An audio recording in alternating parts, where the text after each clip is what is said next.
Do you ever feel stuck? Like life is just a repeating cycle of comfort zones, but deep down, you know you're capable of more. Here's the truth. Comfort is the enemy of growth. And today, I'm going to show you why embracing discomfort isn't just necessary, it's the path to thriving. Stick with me, because by the end of this video, you'll have a powerful mindset shift that could change your life. Let's start with a hard truth. The life you want exists just outside your comfort zone. Think about it. Every major breakthrough in history, every success story has one thing in common. Someone dared to embrace discomfort. But why is this so hard? Because your brain is wired to seek safety and avoid pain. When you stay comfortable, you stay stagnant. Growth doesn't happen in your comfort zone. It happens when you face challenges, take risks, and push yourself to the edge of what feels possible. And here's what most people don't know. What feels uncomfortable now will one day become your superpower. I'll explain how. So keep watching. Step 1. Gamify discomfort. Instead of seeing discomfort as a chore, turn it into a game. Assign points to every uncomfortable action you take, like speaking up in a meeting, trying a new skill, or even saying no when you want to please others. Track your discomfort score each day and aim to beat it weekly. A musician I know set a goal to play on a random street corner once a week, no matter how uncomfortable it felt. He saw it as leveling up his stage presence game. Over time, the fear melted away, and he became confident in front of crowds. Epictetus said, "The greater the difficulty, the more glory in surmounting it." Start by creating your own discomfort challenge. Give yourself 1 point for small actions, like making eye contact with strangers, and 3 points for bigger ones, like asking for feedback at work. See how high you can score in 7 days. Step 2. Flip your perspective with what's the worst that could happen. When faced with discomfort, ask yourself, what's the worst that could happen? Then flip it. What's the best that could happen? This mental exercise turns fear into curiosity. Discomfort loses its sting when you see it as an adventure. A friend once told me she was terrified of rejection, so I suggested she practice getting rejected intentionally, like asking strangers for things she didn't really need. She soon realized the worst wasn't as bad as she'd imagined, and it gave her the confidence to take bigger risks. Try this. Ask for something outrageous this week. Maybe a free dessert at a restaurant or a discount at a store. If you succeed, it's a win. If not, you'll see rejection isn't so scary after all. Step 3. Seek out contradictory opinions. Most of us surround ourselves with people who agree with us, but growth happens when we engage with different perspectives. Seeking out contradictory opinions can feel uncomfortable, but it sharpens your thinking and broadens your worldview. Think of Ruth Bader Ginsburg. She famously befriended colleagues who disagreed with her. Engaging with opposing viewpoints didn't weaken her arguments, it made them stronger. Identify one topic you feel strongly about, then find someone with the opposite view. Instead of debating, ask them why they believe what they do. It's not about convincing them, it's about understanding them. Step 4. Create discomfort dates. Block out time each week for a discomfort date, a scheduled session where you intentionally do something that challenges you. This could be anything from trying a bizarre food to attending a class you'd usually avoid. A writer I know used discomfort dates to experiment with public readings of his work. It terrified him at first, but over time, he grew to love the thrill, and the feedback improved his craft. Marcus Aurelius often wrote about preparing for discomfort. He didn't shy away from the challenges of being emperor. Instead, he embraced them as opportunities to strengthen his character.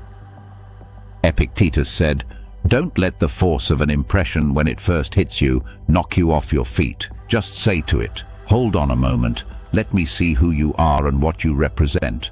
Let me put you to the test.'" Pick a discomfort date activity this week that excites you just as much as it scares you. Bonus points if it's something you've been putting off for months. Step 5. Build a discomfort tribe. Surround yourself with people who value growth over comfort. A tribe that encourages you to take risks and celebrates your courage makes discomfort feel less lonely and more like a shared mission.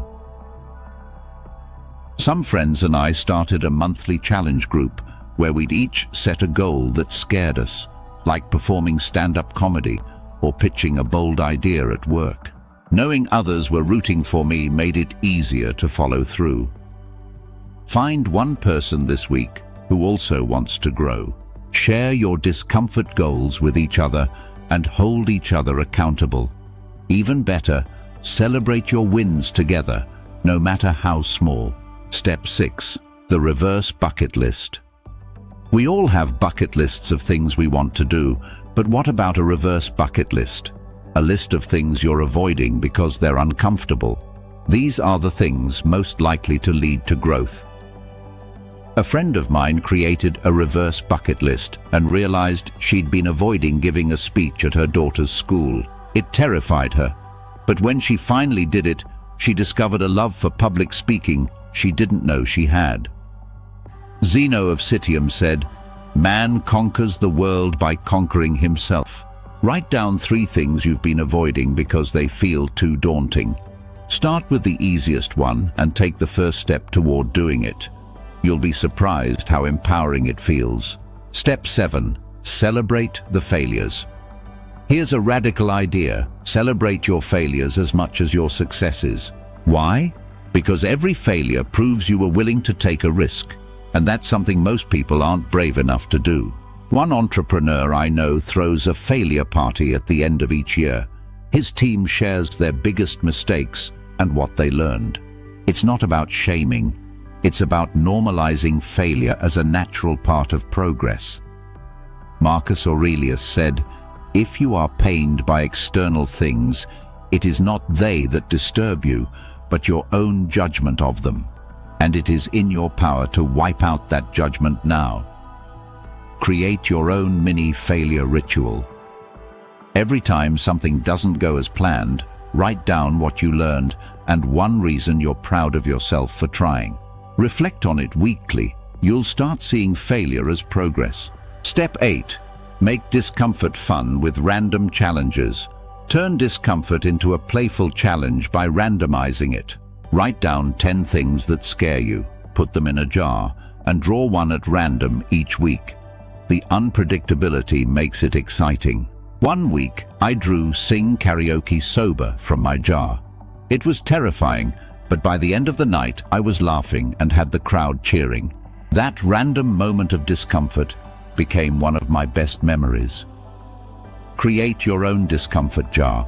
Fill it with challenges you've been avoiding, from personal to professional. Draw one this week and commit to doing it, no matter how awkward it feels. Step 9. Practice saying yes to invitations. Many of us default to no when faced with invitations outside our comfort zone. But saying yes opens doors to unexpected experiences, connections, and growth. I once said yes to an invite to a rock climbing event, even though I'm afraid of heights. Not only did I conquer my fear, but I met someone who became a close friend. This week, commit to saying yes to the next 3 invitations you'd usually decline. You don't have to enjoy them all, but you might surprise yourself with what you discover. Step 10. Adopt a beginner's mindset. One of the most powerful ways to embrace discomfort is by starting something completely new. The beginner's mindset, where you're clumsy, unsure, and learning, feels awkward, but it's where growth thrives. When I started learning a new language, I felt ridiculous mispronouncing words in front of fluent speakers. But those moments of awkwardness were where the real learning happened. Seneca said, "Difficulties strengthen the mind as labor does the body." Pick one skill you've always wanted to learn but avoided because you're afraid of looking silly. Take the first step this week. Sign up for a class or watch a tutorial. Embrace the messiness of being a beginner. Here's what it all comes down to. Discomfort is the price of admission to a meaningful life. When you embrace it, you don't just survive, you thrive. So here's my challenge to you. Pick one area of your life where you've been avoiding discomfort. Take one action today to step into it. And remember, every time you embrace discomfort, you're growing stronger, smarter, and closer to the life you want. If this message resonates with you, like this video, share it with someone who needs it, and subscribe for more content that will push you to become the best version of yourself. Discomfort isn't your enemy, it's your greatest ally. Lean into it and I promise you'll thrive.